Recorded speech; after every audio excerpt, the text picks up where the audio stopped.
আপনি কি বিটিএন নিউজের সেরা সাংবাদিক হতে চান? তাহলে পাঠিয়ে দিন আপনার এলাকার দুর্নীতির ভিডিও সহ সম্পূর্ণ তথ্য। আপনার নাম, ছবি সহ আমরা এই সংবাদ পরিবেশন করব।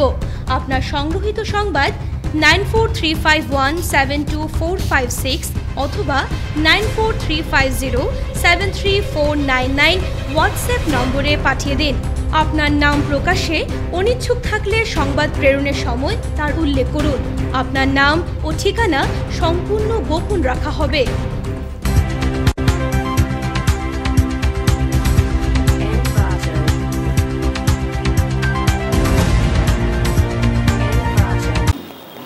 নমস্কার, বিটিএন নিউজে স্বাগত। রয়েছে আমি সোমশিখা। প্রথমে দেখে নিচ্ছি আজকের বিশেষ খবর। মিশন বসুন্ধরা 3.0 চালু আসাম সরকারের এই প্রোগ্রাম জনগণের জমির অধিকার সুরক্ষিত করবে বললেন মুখ্যমন্ত্রী হিমন্ত বিশ্ব শর্মা। শুক্রবার থেকে শুরু হয়েছে আসাম মাধ্যমিক পরীক্ষা, চলবে 4 মার্চ পর্যন্ত। এবার হাই স্কুল শিক্ষান্ত পরীক্ষায় রাজ্যে 4,27,922 জন শিক্ষার্থী অবতীর্ণ হয়েছে। মাধ্যমিক পরীক্ষার প্রথম দিনে কাছাড়ে প্রশ্নপত্র ফাঁস। বাঁশকান্দি নেনামিয়া হায়ার সেকেন্ডারি স্কুল থেকে প্রশ্নপত্র ফাঁসের অভিযোগ।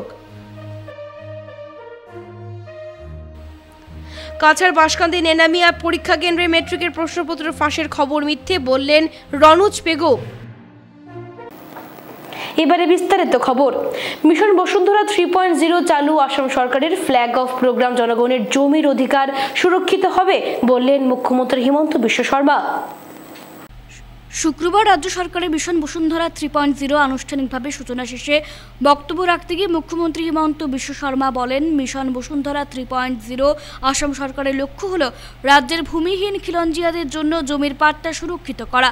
গুয়াহাটির শ্রীমন্ত শঙ্করদেব কলাক্ষেত্রে মিশন বসুন্ধরার তৃতীয় পর্বের আনুষ্ঠানিক সূচনাকালে শর্মা জোর দিয়েছিলেন যে কিভাবে তাঁর সরকার এই প্রকল্পের মাধ্যমে খিলঞ্জিয়াদের জন্য জমির পাট্টা সুরক্ষিত করা সহজ করে তুলেছিল। অনুষ্ঠানের বক্তৃতা দিতে গিয়ে তিনি বলেন, আমার মিশন বসুন্ধরা 1.0 অধীনে 10টি পরিষেবা উপস্থাপন করা হয়। প্রথম পর্যায়ে আমরা প্রায় 8 লক্ষ আবেদন পেয়েছে। আসামের 3 প্রজন্মের নথিপত্র তৈরি করতে বলা হয়েছিল। মিশন বসুন্ধরা 3.0 প্রোগ্রাম জনগণের জমির অধিকার সুরক্ষিত করবে বলেন মুখ্যমন্ত্রী হিমন্ত বিশ্ব শর্মা। দ্বিতীয় পর্বে প্রায় 13 লক্ষ লোক এই প্রকল্পের অধীনে আবেদন করেছিলেন। পুঙ্খানুপুঙ্খভাবে পরীক্ষা নিরীক্ষার পর 2,29,659 জনকে জমির পাট্টা প্রদান করা হয়। আরও কথা বলতে গিয়ে হিমন্ত বিশ্ব শর্মা বলেন, মিশন বসুন্ধরা 2.0 বাস্তবায়নে কিছু কঠোরতার কারণে অনেক খিলঞ্জিয়া সমস্যায় পড়েছেন। মিশন বসুন্ধরা 3.0 এখতিয়ারে সমস্ত চা বাগানের শ্রমিক, খিলঞ্জিয়া এবং গোর্খা সম্প্রদায়কে আনা হবে এবং তারা জমির পাট্টা পেতে সক্ষম হবেন 3টি পূর্ববর্তী প্রজন্মের শংসাপত্র তৈরি না করেও। এমনকি তপশিলি জাতি এবং উপজাতিরাও এর থেকে অব্যাহতি পাবেন। মিশন বসুন্ধরা 3 প্রস্তুতি পর্ব উপলক্ষে আয়োজিত এই অনুষ্ঠানত উপস্থিত থাকিবলৈ পাই আমি সঁচাকৈ আনন্দিত হৈছোঁ। ৰাজ্য চৰকাৰে 2021 চনৰ মে মাহত দায়িত্ব গ্ৰহণ কৰাৰ পিছৰে পৰা ভূমি সংস্কাৰ, ৰাজহ বিভাগৰ সংস্কাৰ, ভূমি লেখৰ সংস্কাৰ আৰু ইয়াক ডিজিটেল পদ্ধতিলৈ লৈ যোৱাৰ বাবে নিৰবিচ্ছিন্ন প্ৰয়াস আৰু প্ৰচেষ্টা কৰি আহিছে। বকেয়া ভূমিৰ নামজাৰি বন্দোবস্তি, লিগেসি ডাটাৰ সংশোধন, নন কেডেষ্ট্ৰেল গাঁৱৰ বিশদ জৰীপ, পাঠ্য আৰু ভূস্থানীয় তথ্যসমূহৰ সংহতিৰ বাবে সকলো কেডেষ্ট্ৰেল গাঁৱৰ পুনৰ জৰীপ কৰি পাঠ্য ভূমিৰো ৰেকৰ্ড শুদ্ধকৰণৰ লক্ষ্যৰে আমাৰ চৰকাৰে মিশন বসুন্ধৰা আৰম্ভ কৰিছিল।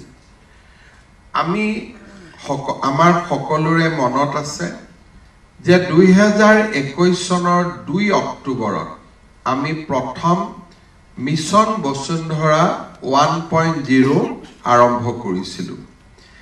মিশন বসুন্ধৰা 1ত আমি 10টা ভূমি সেৱা অনলাইন যোগে আগবঢ়াইছিলোঁ।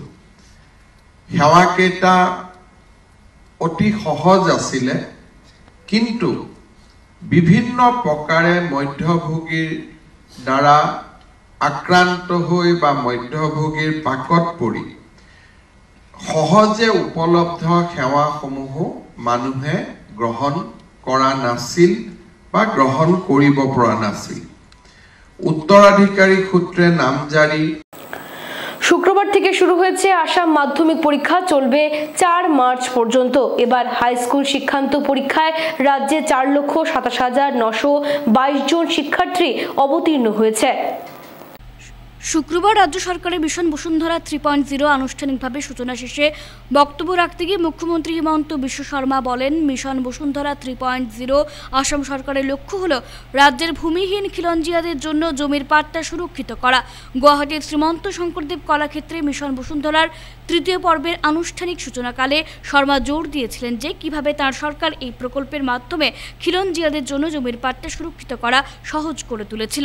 অনুষ্ঠানের বক্তৃতা দিতে গিয়ে তিনি বলেন, আমার মিশন বসুন্ধরা 1.0-র অধীনে 10টি পরিষেবা উপস্থাপন করা হয়। প্রথম পর্যায়ে আমরা প্রায় 8 লক্ষ আবেদন পেয়েছে।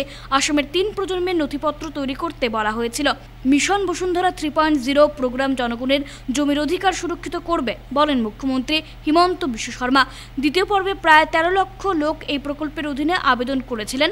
পুঙ্খানুপুঙ্খভাবে পরীক্ষা নিরীক্ষার পর 2,29,659 জনকে জমির পাট্টা প্রদান করা হয়। আরও কথা বলতে গিয়ে হিমন্ত বিশ্ব শর্মা বলেন, মিশন বসুন্ধরা 2.0 বাস্তবায়নে কিছু কঠোরতার কারণে অনেক খিলঞ্জিয়া সমস্যায় পড়েছেন। মিশন বসুন্ধরা 3.0-র এখতিয়ারে সমস্ত চা বাগানের শ্রমিক, খিলঞ্জিয়া এবং গোর্খা সম্প্রদায়কে আনা হবে এবং তারা জমির পাট্টা পেতে সক্ষম হবেন 3টি পূর্ববর্তী প্রজন্মের শংসাপত্র তৈরি না করেও। এমনকি তপশিলি জাতি এবং উপজাতিরাও এর থেকে অব্যাহতি পাবেন। মাধ্যমিক পরীক্ষার প্রথম দিনে কাছাড়ে ফাঁস প্রশ্নপত্র। বাঁশকান্দি নেনামিয়া হায়ার সেকেন্ডারি স্কুল থেকে প্রশ্নপত্র ফাঁসের অভিযোগ। কাছাড়ে মাধ্যমিক পরীক্ষার প্রথম দিনেই ফাঁস প্রশ্নপত্র। মাধ্যমিক পরীক্ষা শুরু হওয়ার আধ ঘন্টার মধ্যেই ইংরেজি বিষয়ের প্রশ্নপত্র ফাঁস হলো। সামাজিক মাধ্যমে ভাইরাল হয়ে পড়ে প্রশ্নপত্র। বাঁশকান্দি নেনামিয়া হায়ার সেকেন্ডারি স্কুলের বিরুদ্ধে প্রশ্নপত্র ফাঁসের অভিযোগ ফের উত্থাপিত হলো। কঠোর নিরাপত্তার মধ্য দিয়ে শুরু হওয়া মাধ্যমিক পরীক্ষার আধ ঘন্টার মধ্যেই প্রশ্নপত্র ফাঁস হওয়ায় শুরু হয় নকল দেওয়ার দৌড়ঝাঁপ। মোবাইলে হোয়াটসঅ্যাপে ভাইরাল হওয়া প্রশ্নপত্রটি বাঁশকান্দি নেনামিয়া হায়ার সেকেন্ডারি স্কুল থেকে ফাঁস হওয়ার সন্দেহ করা হচ্ছে। কেন্দ্রে দায়িত্বে থাকা কোনো শিক্ষক প্রশ্নপত্র ফাঁস করেছেন বলে অভিযোগ উঠেছে। এবার বিতর্কহীনভাবে মাধ্যমিক পরীক্ষা অনুষ্ঠিত করার জন্য রাজ্য সরকার কঠোর হলেও প্রথম দিনেই ঘটে যায় প্রশ্ন ফাঁসের মতো কর্মকাণ্ড। এদিকে এমন খবর পেয়ে বাঁশকান্দি নেনামিয়া হায়ার সেকেন্ডারি স্কুলে পৌঁছেন পুলিশ সুপার সহ প্রশাসনিক আধিকারিকরা। ইতিমধ্যে বিষয়টি নিয়ে তদন্ত শুরু হয়েছে। এ নিয়ে বিস্তারিত তুলে ধরেন পুলিশ সুপার নোমান মাহাতো। এতিয়ালৈকে আমি যিখিনি মই আহিছোঁ, আমাৰ পুৰা টিম আহিছে, এছ পি সাহেব আহিছে। আমি এতিয়ালৈকে যিখিনি পাইছোঁ যে ইয়াৰ পৰা একো হোৱা নাই, কাৰণ যোনটো ফুটেজটো আছে সেইটো এছামিজ স্ক্ৰিপ্ট লিখা আছে। তো আমাৰ ডাউট হৈছে এইটো বৰাক ভেলীৰ হ'ব নালাগে, এইটো বৰাক ভেলীৰ বাহিৰৰ ক'ৰবাৰ পৰা হ'ব লাগে, এছামিজ স্ক্ৰিপ্ট লিখা আছে। আৰু ফাৰ্দাৰ আমি যিখিনি পাইছোঁ সেইখিনি আপোনাক জনালোঁ, আৰু ফাৰ্দাৰ ইনভেষ্টিগেশ্যন আমি চলাই থাকিম। এই বিষয়টো পুংখানুপুংখভাৱে আমি ষ্টাডি কৰিছোঁ, আৰু ইয়াত থকা যিসকল লোক আছে, যিসকলৰ ছাত্ৰ ছাত্ৰী আছিলে, তেওঁলোকক সকলোকে ফ্ৰেক্সিং কৰা হৈছে। পৰীক্ষা ওলোৱাৰ মুহূৰ্তত সকলোকে ভালকৈ চোৱা হৈছে। তাৰপিছত যিসকলৰ টিচাৰ কমিউনিটিৰ যিসকল লোক আছিলে, যিসকল পৰীক্ষাত এংগেজ হৈ আছিলে, তেওঁলোকক সকলোকে আমাৰ টেকনিকেল এক্সপাৰ্ট আনি আমি তেওঁলোকৰ মোবাইলসমূহ আৰু মানে পুংখানুপুংখভাৱে আমি অনুসন্ধান কৰিছোঁ, ইনভেষ্টিগেশ্যন কৰিছোঁ। ম্যাট্রিকের প্রশ্নপত্র ফাঁসের খবর মিথ্যে বললেন শিক্ষামন্ত্রী রনোজ পেগু। আজ থেকে শুরু হয়েছে আসাম মাধ্যমিক পরীক্ষা। প্রথম দিনে পরীক্ষা শুরু হয় ইংরেজি দিয়ে। ইংরেজি বিষয়ে প্রশ্নপত্র ফাঁস নিয়ে সামাজিক যোগাযোগ মাধ্যমে তুমুল বিতর্ক চলছে। কাছাড়ে বাঁশকান্দি নেনামিয়া পরীক্ষা কেন্দ্র থেকে সামাজিক যোগাযোগ মাধ্যমে প্রশ্নপত্র ফাঁস হয়েছে বলে অভিযোগ উঠেছে। তবে প্রশ্নপত্র ফাঁসের খবর সম্পূর্ণ মিথ্যা বলে জানিয়েছেন শিক্ষামন্ত্রী ডক্টর রনোজ পেগু। তদন্তের জন্য জেলা প্রশাসনের কর্মকর্তাদের সংশ্লিষ্ট কেন্দ্রে পাঠানো হয়েছে। তদন্তে বেরিয়ে আসছে প্রশ্নপত্র ফাঁসের খবর মিথ্যা।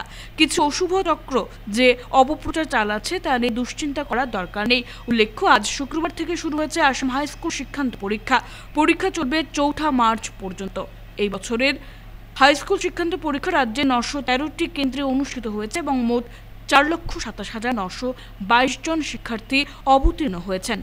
একাংশ সংবাদ মাধ্যমত কাছাৰ জিলাত মেট্ৰিক পৰীক্ষাৰ প্ৰথম দিনৰ প্ৰশ্নকাকত ফাদিল হৈছে বুলি বাতৰি প্ৰকাশ হৈছিল। পুলিচে ইতিমধ্যে তদন্ত কৰিছে আৰু তদন্ত কৰি জনাইছে এই বাতৰিটো সম্পূৰ্ণৰূপে ভুৱা। কাছাৰ জিলাৰ বাছকান্দিৰ কোনো এখন বিদ্যালয়ত প্ৰশ্নকাকত লিক হোৱা নাই। এজন শিক্ষকৰ ফটো দি পেলাই কোৱা হৈছে যে এই শিক্ষকজনে লিক কৰিছে বুলি পেলাই, আৰু গোটেই বিষয়টো এতিয়া পুলিচ প্ৰশাসনে তদন্ত কৰি আছে। সেই বিদ্যালয়খনত যিমান ছাত্ৰ ছাত্ৰী আছিল, পৰীক্ষা শেষ হোৱাৰ পাছত গেটত পুলিচে তেওঁলোকৰ চেক কৰে, ফ্ৰিস্কিং কৰে। কাৰো হাতত কোনো মোবাইল ফোন পোৱা নাই। প্ৰশ্নকাকত লিক হোৱা এই বাতৰিটো ভুৱা, আৰু এনে বাতৰিৰ পৰা সচেতন ৰাইজক মই সতৰ্ক হৈ থাকিবৰ কাৰণে অনুৰোধ জনাইছোঁ আৰু পৰীক্ষা সুকলমে অনুষ্ঠিত কৰাত সহযোগিতা আগবঢ়াবৰ অনুৰোধ জনাইছোঁ। একাংশ লোকে উদ্দেশ্য প্ৰণোদিতভাৱে তেওঁলোকে ছ'চিয়েল মিডিয়াত সস্তীয়া জনপ্ৰিয়তা অৰ্জন কৰাৰ কাৰণে ফেক বাতৰি ভাইৰেল কৰাৰ এটা অপচেষ্টা কৰি আছে। পুলিচে তেওঁলোকৰ ভিতৰত বিধিসন্মতভাৱে আইনসন্মতভাৱে ব্যৱস্থা গ্ৰহণ কৰিবলৈ মই পুলিচক জনাইছোঁ।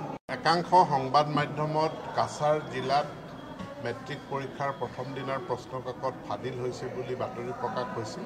পুলিচে ইতিমধ্যে তদন্ত কৰিছে আৰু তদন্ত কৰি জনাইছে এই বাতৰিটো সম্পূৰ্ণৰূপে ভুৱা।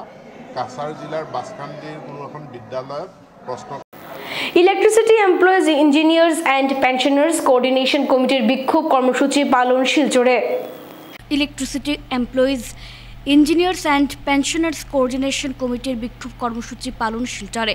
বিভিন্ন সমস্যা ও দাবি দাবা নিয়ে শিলচর শহরতলির পানপট্টি অসম শক্তি বিতরণ কোম্পানি লিমিটেড কার্যালয়ে শুক্রবার 1 ঘন্টার প্রতিবাদী সমাবেশের ডাক দিল electricity employees engineers and pensioners coordination কমিটির শিলচর শাখা।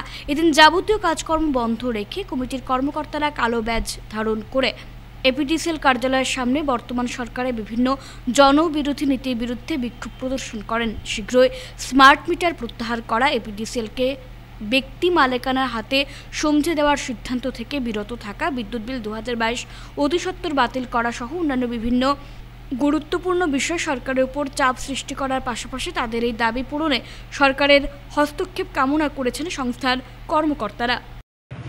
এবং আমরা এটাও আমরা ভালোভাবে বলেছি যে হঠাৎ করে যে স্মার্ট মিটার ইনস্টলেশন যেটা এখানে শুরু হলো, এই স্মার্ট মিটার ইনস্টলেশনের যে আসল যে উদ্দেশ্য, আসল যে বিষয়ের পেছনে রয়েছে তা হলো গিয়ে যে আসামের এপিডিসিএলকে ব্যক্তিগত মালিকের হাতে এটাকে আজকে থেকে 2 বছর হোক 3 বছর হোক পরে এটাকে দেওয়া।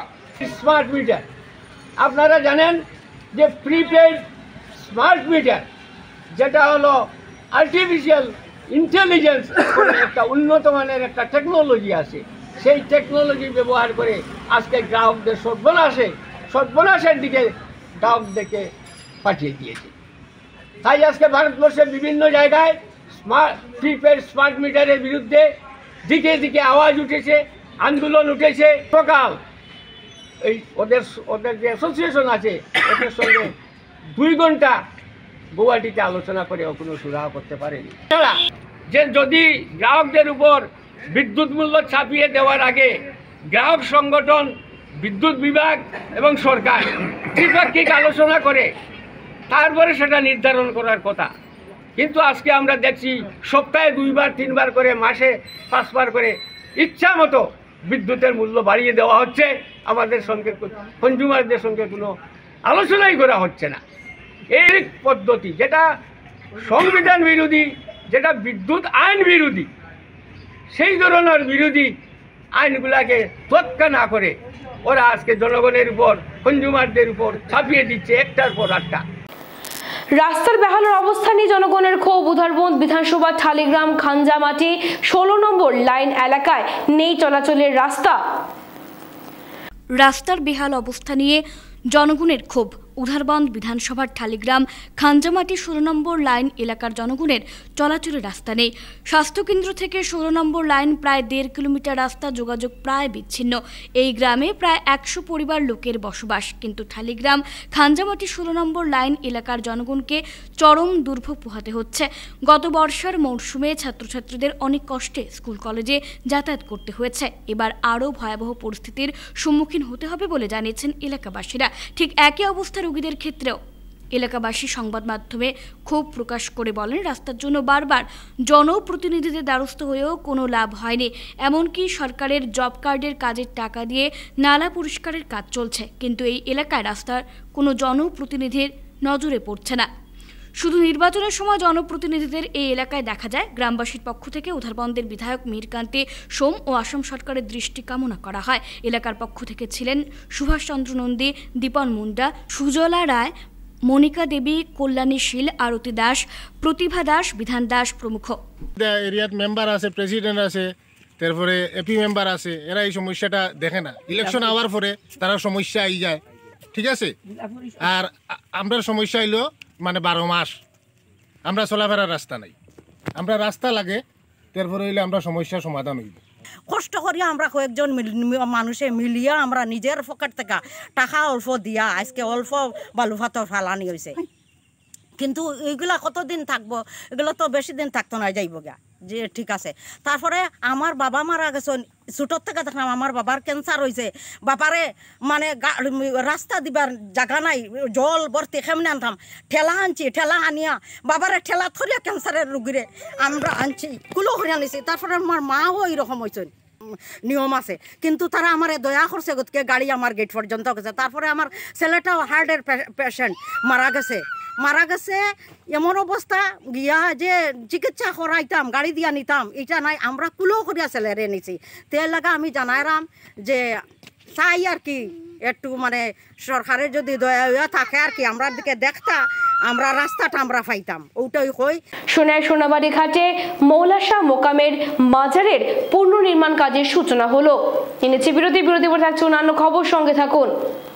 সোনাই সমষ্টির সোনাবাড়ি ঘাটের ঐতিহ্যবাহী হযরত শাহ হাফিজ মৌলা শাহ বাবার মাজারের পুনঃসংস্কারের কাজ শুক্রবার শুরু হলো। এদিন জুম্মার নামাজের পর কাজের আনুষ্ঠানিকভাবে ভিত্তিপ্রস্তর স্থাপন করেন আজমের থেকে আসা তরুণ ইসলামিক বক্তা সৈয়দ মোহাম্মদ ফরহাজ চিশতি। এতে উপস্থিত ছিলেন বোয়ালজুড়ের মৌলানা শাহিদ আহমেদ লস্কর সহ অন্যান্যরা। প্রায় 70 বছর আগে মৌলা শাহ বাবা প্রয়াত হন। এরপর সোনাবাড়ি ঘাটের ওই কবরস্থানে শায়িত করা হয় তাকে। এবার মাজারটি আরও সুন্দর ও বড় করে নির্মাণ করতে কাজ শুরু করে কমিটি।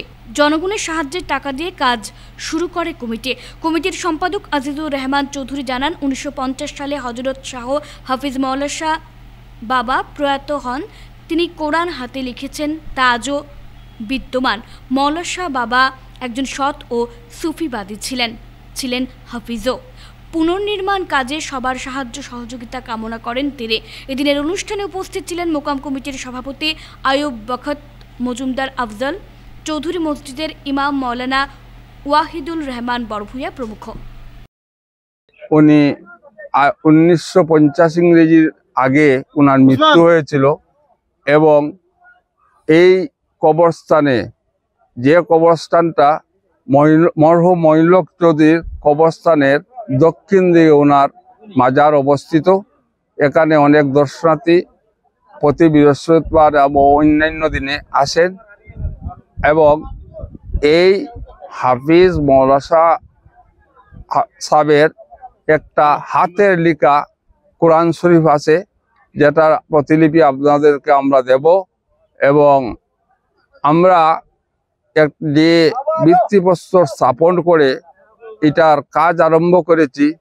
তার জন্য আমি সর্বশ্রেণীর জনগণকে এই মাজারটা সম্পন্ন করার জন্য মুক্ত হস্তে দান করার অনুরোধ জানাইতেছি এবং দোয়া দিয়ে আমাদের কৃতার্থ করার অনুরোধ জানাইতেছি।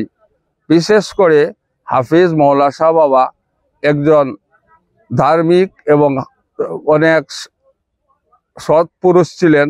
আগামী 18 ফেব্রুয়ারি রবিবার শিলচরের বিপিন চন্দ্রপাল সভাস্থলে বার্ষিক পেট শো অনুষ্ঠিত করতে যাচ্ছে ইউনিক ক্যানেল সোসাইটি। শুক্রবার কলেজ রোড এলাকায় আয়োজিত এক সাংবাদিক সম্মেলনে বক্তব্য রাখতে গিয়ে সংস্থার কর্মকর্তারা জানান, বার্ষিক পেট শো 2024কে কেন্দ্র করে প্রস্তুতি প্রায় সম্পন্ন। রবিবার আয়োজিত হতে যাওয়া অনুষ্ঠানে সব ধরনের কুকুর অংশগ্রহণ করতে পারবে। এদিন হার্নেল রেস, র্যাম্প শো ও মিউজিক্যাল শো সহ অন্যান্য বিভিন্ন প্রতিযোগিতা রাখা হয়েছে। এদিন বিকেল 3টে থেকে রাত্রি পর্যন্ত আয়োজিত হতে যাওয়া অনুষ্ঠানে স্পট রেজিস্ট্রেশনের সুবিধা রাখা হয়েছে আয়োজকদের তরফে। অনুষ্ঠানকে সফল ও সার্থক করে তুলতে সকলের সহযোগিতা কামনা করেছেন সংস্থার কর্মকর্তারা। সাংবাদিক সম্মেলনে ইউনিক ক্যানেল সোসাইটির সভাপতি পঙ্কজ পাল, সম্পাদক রাজশেখর চৌধুরী, কনভেনার অমাজিৎ ভট্টাচার্য, প্রচার সচিব অভিজিৎ বিশ্বাস ও সংস্থার কার্যকরী সম্পাদক অভিজিৎ দাস সহ অন্যান্যরা উপস্থিত ছিলেন। আগামী রোববার 18 ফেব্রুয়ারি আমাদের ইউনিক ক্যানেল সোসাইটির অ্যানুয়াল পেট ফেস্টিভ্যাল হতে যাচ্ছে। এই ফেস্টিভ্যালটা বেসিক্যালি এমন একটা ইভেন্ট, যে ইভেন্টে লোক নিজের কুকুরকে নিয়ে আসে, এসে ভেরিয়াস অ্যাক্টিভিটিসে পার্টিসিপেট করে, যেরকম একটা হার্ডল রেস হয়, র্যাম্প ওয়াক হয়, ছোট কুকুরের জন্য মিউজিক্যাল শো হয়। তো টাইমিংয়ের বেসদের হার্ডল রেস হয়, র্যাম্প শোগুলো জাজ থাকেন, জাজরা করেন। আর বিশেষত্ব হলে এই ফেস্টিভ্যালে সব ধরনের ডগস নিয়ে পার্টিসিপেট করা যায়, ইভেন ইন্ডিয়ান ব্রিডের ডগস নিয়েও পার্টিসিপেট করা যায়। রেজিস্টার্ড, আনরেজিস্টার্ড, পিওর ব্রিড সব ধরনের ডগস নিয়ে পার্টিসিপেট করা যায়। এটা ওপেন শো। আমাদের শো শুরু হবে দুপুরবেলা 3টের সময়, day night event. Spot registration শুরু হবে সকাল 10:30 থেকে। যারা পার্টিসিপেট করতে ইচ্ছুক মাঠে আসলেই স্পট রেজিস্ট্রেশন করতে পারবেন। বিপিন চন্দ্রপাল সভাস্থল, হোটেল জেসি ইন্টারন্যাশনাল অপোজিটে যে মাঠটি আছে, যেটাতে সার্কিট হাউস রোডে, ওই মাঠে হবে সকাল 10:30 থেকে স্পট রেজিস্ট্রেশন হবে। তাছাড়া ফারি ফিয়েস্টা, পেট বুটিক, নিউ ইউনিক পেট, শিলচর ভেটেনারি হসপিটালে ফর্মস অ্যাভেলেবল আছে, কেউ যদি ওখান থেকে ফর্ম নিয়ে ফিল আপ করতে পারেন। মধুবন জিপির পুরনো লক্ষ্মীপুর রোডে বৃহস্পতিবার রাতে সাংস্কৃতিক সন্ধ্যা অনুষ্ঠিত হলো। শিলচর শহর সংলগ্ন মধুরবন জিপির পুরনো লক্ষ্মীপুর রোডে বৃহস্পতিবার রাতে এক সাংস্কৃতিক সন্ধ্যার আয়োজন করা হয়। বিজেপির মধুরবন জিপির 233 নম্বর বুথের সভাপতি তথা ড্রাইভার ওনার অ্যাসোসিয়েশনের কর্মকর্তা সাজু সদিউলের উদ্যোগে এই সাংস্কৃতিক সন্ধ্যার আয়োজন করা হয়। এতে শিলচরের স্থানীয় শিল্পীরা বিভিন্ন ধরনের সঙ্গীত পরিবেশন করেন। উপস্থিত দর্শকদের আনন্দ দেন তারা। এ নিয়ে বক্তব্য রাখতে গিয়ে সাজু সদিউল জানান, জিপির জনসাধারণকে আনন্দ দিতে এই সাংস্কৃতিক সন্ধ্যার আয়োজন করেছেন তারা। অনুষ্ঠানে বিভিন্ন বয়সের প্রচুর দর্শকরা উপস্থিত ছিলেন। তো আজকে সাজু সজল, উনি ড্রাইভার অ্যাসোসিয়েশন সেক্রেটারি, উনি প্রোগ্রাম করেছেন। তো অনেক বলছেন আজকে প্রোগ্রামটা আমরা হয় নাই, কিন্তু অনেক কষ্ট করে করেছি। তো কেউ যদি ভুল ত্রুটি আমরা মাফ করবেন। তো আজকে প্রোগ্রামটা অনেক ইয়ের মধ্যে হয়েছে আজকে, তো সবাই অনুমতি নিয়ে হয়েছে, ঠিক না? তো এই জন্য আমরা আজকে প্রোগ্রাম করেছি। সবাই হাত তালেন, সবাই প্লিজ। এর জন্য বলতে মাফ করে দিন, সাজুকেও মাফ করে দেবেন। আর আমিও গান গাচ্ছি আজকে, আপনাদের রিকোয়েস্টে আছি, কিন্তু আমিও সময় না আসা।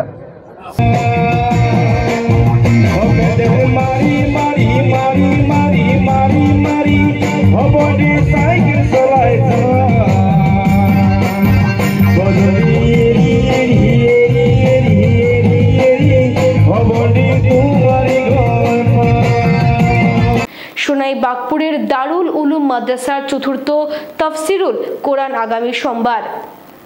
সোনাই বাগপুরের দারুল উলুম ওয়া তাজকিয়া শাইখ মৌলানা তৈব আলী মাদ্রাসার চতুর্থতম তাফসিরুল কোরআন আগামী 19 ফেব্রুয়ারি মাদ্রাসা প্রাঙ্গণে অনুষ্ঠিত হবে। সোমবার জোহরের নামাজের পর থেকে পরদিন ফজর পর্যন্ত চলবে অনুষ্ঠান। বার্ষিক এই অনুষ্ঠানকে ঘিরে জোর প্রস্তুতি চালাচ্ছেন আয়োজকরা। শুক্রবার এক সাংবাদিক সম্মেলনে এ নিয়ে বিস্তারিত তুলে ধরেন আয়োজক কমিটির কর্মকর্তারা। তারা বলেন, অনুষ্ঠানে প্রধান অতিথি হিসেবে উপস্থিত থাকবেন বাংলাদেশের হযরত মাওলানা হাফিজ মুফতি হুজাইফা মাহমুদি। প্রধান বক্তা হিসেবে উপস্থিত থাকবেন বাংলাদেশের হযরত মাওলানা আশিক বিল্লাহ আল আশিকে। সম্মানিত অতিথি হিসেবে উপস্থিত থাকবেন হযরত মাওলানা সাবির হোসেন চৌধুরী বাগপুরি। বিশেষ অতিথিদের মধ্যে উপস্থিত থাকবেন হযরত মাওলানা হাফিজ হিলাল ও হযরত মাওলানা কারি রিয়াজুল হোসেন চৌধুরী। সাংবাদিক সম্মেলনে উপস্থিত ছিলেন মাদ্রাসা পরিচালন কমিটির সভাপতি সোনু মিয়া চৌধুরী, সম্পাদক তোতা মিয়া লস্কর, নওয়াজ আহমেদ চৌধুরী, শিক্ষক হাফিজ কবির হোসেন মজুমদার প্রমুখ।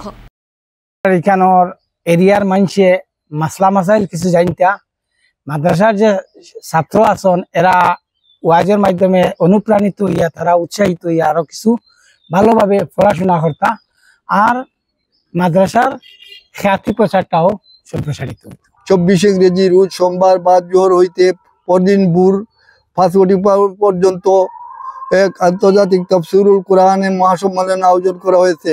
এই মহাসম্মেলনে নিম্নোক্ত অতিথিগণ উপস্থিত থাকিয়া কোরআন ও দ্বীন বিভিন্ন দিক দিয়ে বক্তব্য রাখবেন। উক্ত মহাসম্মেলনে সভাপতিত্ব করিবেন যথাক্রমে আলহাজ হজরত মৌলানা নুরুল হুদা বড়ভূঁইয়া ও আলহাজ হজরত মৌলানা বাহারুদ্দিন লস্কর। প্রধান অতিথি হিসাবে উপস্থিত থাকবেন হজরত মৌলানা হাফিজ মুফতি হুজাইফা মাহমুদি সাহেব, খতিব বাইতুস সালাম, কেন্দ্রীয় জামে মসজিদ, যাত্রাবাড়ি, ঢাকা। প্রধান বক্তা হজরত মৌলানা আশিক বিল্লাহ আশিকি সাহেব, উদীয়মান তরুণ বক্তা, সাতক্ষীরা, বাংলাদেশ। সম্মানিত অতিথি হজরত মৌলানা সাবির হুসেন চৌধুরী, সাক্কাফিয়াল আজহারি সাহেবজাদা, বাঘপুরী। সোনাই বাগপুরের বাসিন্দা তথা বিশিষ্ট ব্যক্তিত্ব আলহাজ সানাহর আলী লস্কর প্রয়াত। সোনাইয়ের বাগপুর প্রথম খণ্ড জয়পুরি গ্রামের বাসিন্দা তথা বিশিষ্ট ব্যক্তিত্ব আলহাজ সোনাহর আলী লস্কর শেষ নিঃশ্বাস ত্যাগ করলেন। মৃত্যুকালে তাঁর বয়স হয়েছিল 72 বছর। বৃহস্পতিবার বেলা 2:50 শেষ নিঃশ্বাস ত্যাগ করেন তিনি রেখে গেছেন 3 পুত্র, 3 কন্যা সহ অসংখ্য আত্মীয় স্বজন। সবার সাথে অতি অমায়িক ব্যবহার ছিল তার। এদিকে শুক্রবার সকাল 10টায় শোকাবহ পরিবেশের মধ্যে তার জানাজার নামাজ সম্পন্ন হয়। জানাজার নামাজ পাঠ করান তার পুত্র মৌলানা ইসমিতুল হক লস্কর। এদিকে তার মৃত্যুর পর জিপির প্রাক্তন সহ সভাপতি বাহারুল ইসলাম লস্কর সহ অন্যান্যরা শোক ব্যক্ত করেন। এবারে খেলার খবর। অগ্রণী ক্লাবের সুবর্ণ জয়ন্তী বছর হিসেবে প্রয়াত হিরণবালা রায় স্মৃতি প্রাইজ মানি 8-a-side নাইট ক্রিকেটে ফাইনাল খেলা পুরস্কার বিতরণ। অগ্রণী ক্লাবের সুবর্ণ জয়ন্তী বৎসরে অঙ্গ হিসেবে প্রয়াত হিরণবালা রায় স্মৃতি prize money 8-a-side night cricket প্রতিযোগিতার সমাপ্তি এবং প্রয়াত সুশীল ও মীরা চৌধুরী স্মৃতি ভেটারেন 8-a-side নাইট ক্রিকেট প্রতিযোগিতার সূচনা হয়। গত 30 জানুয়ারি থেকে চলে আসা 13 দিন ব্যাপী 32টি দলের মধ্যে ম্যাচটি চলে এবং ফাইনাল খেলায় আরআরবি ও টাইগার জোনের মধ্যে প্রতিদ্বন্দ্বিতায় চ্যাম্পিয়ন হয় আরআরবি টিম। অন্যদিকে সেদিন এই ক্লাবের বর্তমান ও প্রাক্তনী সদস্যদের দ্বারা আনুষ্ঠানিকভাবে সৌজন্যমূলক ক্রিকেট প্রতিযোগিতার মাধ্যমে সূচনা হওয়া প্রয়াত সুশীল চৌধুরী ও মীরা চৌধুরী স্মৃতি ভেটারেন 8-a-side নাইট ক্রিকেট প্রতিযোগিতাটি চলবে আগামী রবিবার পর্যন্ত। সবশেষে খুদে নৃত্যশিল্পী পুনম ধর ও তার সহযোগী নৃত্যশিল্পীদের দ্বারা নৃত্য পরিবেশনের মধ্য দিয়ে অনুষ্ঠানের সমাপ্তি ঘটে। এদিন সম্মানিত অতিথি হিসেবে উপস্থিত ছিলেন কাছাড় জেলা বিজেপির সভাপতি বিমলেন্দু রায়, জেলা ক্রীড়া সংস্থার সাধারণ সম্পাদক অতনু ভট্টাচার্য, স্টেডিয়াম সচিব আশিস চক্রবর্তী, এজিএস অজয় রায়, জেলা ক্রিকেট টিমের প্রাক্তন অধিনায়ক তথা বর্তমান সিনিয়র কোচ রাজীব দাস সহ অন্যান্যরা। আর এই খেলাধুলা থাকলে মানুষের মাথা ভালো থাকে, শরীর ঠিক থাকে, আর খেলাধুলার মাধ্যমে মানুষ সচেতন থাকে। খেলাধুলা বন্ধ হয়ে গেলে মানুষের মধ্যে নানান অশান্তি আসে, আর আমার যে ছোট ছোট যারা নতুন প্রজন্ম সেই ছেলেরা বিপদে চলে যায়। যার জন্য আমি চিন্তা করলাম যে আমার মায়ের নামে যদি কিছুটা ছেলে এখানে খেলাধুলা করে, তাতে যদি 10-12টা ছেলেও যদি ভালো হয়, এটা মনে একটা শান্তি পাওয়া যাবে না 10-12টা ছেলে ভালো হয়েছে। আর বিশেষ করে আমরা দেখেছি আমাদের এই যে শিলচর শহরে অনেক ক্লাব আছে, যে ক্লাবগুলোর প্রতি ঘরে ওরা খেলাধুলা করে। আমাদের এখানে ডিএসএ আছে, কিন্তু অনেক ছেলে গ্রামের ছেলেরা তারা হয়তো ডিএসএ যেতে সময় পায় না বা তারা সেই সুযোগও পায় না। বিভিন্ন ক্লাবের মাধ্যমে যদি ছেলেরা খেলাধুলা করে, আর হয়তো একদিন এই ছেলেগুলা হয়তো আমাদের প্রদেশ বা অন্যান্য ন্যাশনাল লেভেলে যেতে পারে। তো এটা একটা ভালো সুযোগ, খেলাধুলাটা সুযোগ। অগ্রণী ক্লাবের সুবর্ণ জয়ন্তী উদযাপনের উপলক্ষে সুশীল চৌধুরী ও মীরা চৌধুরীর স্মৃতিতে নাইট ক্রিকেট টুর্নামেন্টের সূচনা। বৃহস্পতিবার সন্ধ্যে 7টায় শিলচরের ঐতিহ্যবাহী অগ্রণী ক্লাবের সুবর্ণজয়ন্তী উদযাপনের অঙ্গ হিসেবে শিলচরের বিশিষ্ট আইনজীবী সৌমেন চৌধুরীর প্রয়াত পিতা ও মাতার স্মৃতিতে সুশীল চৌধুরী ও মীরা চৌধুরীর স্মৃতি 80 নাইট প্রাইজ মানি ক্রিকেট প্রতিযোগিতার আয়োজন করা হয়। উদ্বোধন হয় অগ্রণী ক্লাবের বর্তমান ও প্রাক্তনী সদস্যদের মধ্যে সৌজন্যমূলক ক্রিকেট প্রতিযোগিতার মধ্য দিয়ে। সেদের বিশিষ্ট আইনজীবী সৌমেন চৌধুরী বলেন, ঐতিহ্যবাহী অগ্রণী ক্লাবের সঙ্গে খেলার সূত্রে বহু বছর থেকে তিনি জড়িত। এই ক্লাবের সুবর্ণ জয়ন্তীর অঙ্গ হিসেবে আজকের দিনে তার প্রয়াত পিতা ও মাতার নামে প্রতিযোগিতাটির আয়োজনে সহযোগিতা করতে পেরে তিনি আনন্দ ব্যক্ত করেন। সেই সঙ্গে ক্লাবের প্রত্যেক সদস্যদের আন্তরিক ধন্যবাদ জানান। অগ্রণী ক্লাব যে সুযোগ দিয়েছে আমাকে, যে আমার মা বাবার স্মৃতিতে, অর্থাৎ সুশীল চৌধুরী, মীরা চৌধুরী, আমার মা বাবার স্মৃতিতে একটি 80 ক্রিকেট ভেটারেন্স ক্রিকেট অর্গানাইজ করার জন্য, এবং এটা সেই সুযোগটাকে আমি লুফে নিয়ে আমি স্পন্সর করছি। এটা এই জন্যই যে শুধু যারা একদম ইয়ং ওদেরই খেলাধুলা নয়, খেলাধুলাটা যারা আমরা কিছুটা বয়স হয়ে গেছে, আমি নিজেও বা আমাদের এখানে যারা আছেন সবাই হয়তো 40 ঊর্ধ্ব, চালসেরাও খেলাধুলা করতে পারে এটা দেখানোর জন্য এটা একটা ব্যতিক্রমী উদ্যোগ গত কয়েক বছর ধরে অগ্রণী ক্লাবের হয়ে থাকে। আমার মনে হয় না পুরো বরাক উপত্যকাতে এ ধরনের কোনো উদ্যোগ আছে। তাই অগ্রণী ক্লাবকে অনেক অনেক সাধুবাদ জানাই এবং আমাকে এই সুযোগ করে দেওয়ার জন্য ধন্যবাদ জানাই। শেষ করার আগে বিশেষ খবর আরও একবার। মিশন বসুন্ধরা 3.0 চালু আসাম সরকারের এই প্রোগ্রাম জনগণের জমির অধিকার সুরক্ষিত করবে বললেন মুখ্যমন্ত্রী হিমন্ত বিশ্ব শর্মা। শুক্রবার থেকে শুরু হয়েছে আসাম মাধ্যমিক পরীক্ষা, চলবে 4 মার্চ পর্যন্ত। এবার হাই স্কুল শিক্ষান্ত পরীক্ষায় রাজ্যে 4,27,922 জন শিক্ষার্থী অবতীর্ণ হয়েছে। মাধ্যমিক পরীক্ষার প্রথম দিনে কাছাড়ে প্রশ্নপত্র ফাঁস, বাঁশকান্দি নেনামিয়া হায়ার সেকেন্ডারি স্কুল থেকে প্রশ্নপত্র ফাঁসের অভিযোগ। কাছাড় বাঁশকান্দি নেনামিয়া পরীক্ষা কেন্দ্রে মেট্রিকের প্রশ্নপত্র ফাঁসের খবর মিথ্যে বললেন রনুজ পেগো। এখনকার মতো বিটি নিউজ এ পর্যন্তই, ধন্যবাদ।